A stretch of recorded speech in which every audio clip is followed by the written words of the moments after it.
To use Affirm on Expedia, start by visiting the Expedia website and logging into your profile or registering if you haven't already. The website features a language changer, property options, board, trips, and profile settings at the top of the screen, with a search bar in the middle.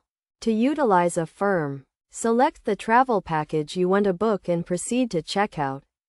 Choosing monthly payments with the firm as your payment method, you can browse stays, flights, cars, and packages, and then you'll be redirected to the firm's website, where you can create an account if needed. The firm will perform a soft credit check to determine eligibility, and you can set up autopay through their app or website for convenience.